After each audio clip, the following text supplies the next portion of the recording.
Underwater ang naging paghahanda para sa nalalapit na Pasko sa North Macedonia.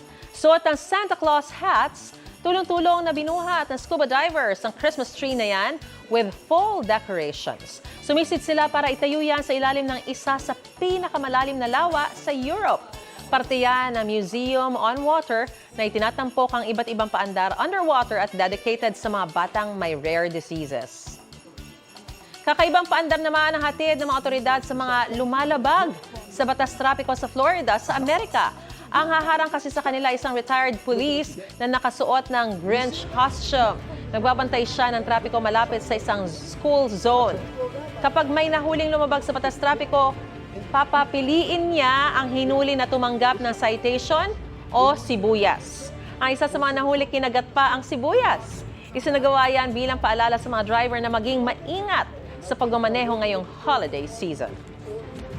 Gusto mo bang mauna sa mga balita? Mag-subscribe na sa GMA Integrated News sa YouTube at tumutok sa unang balita.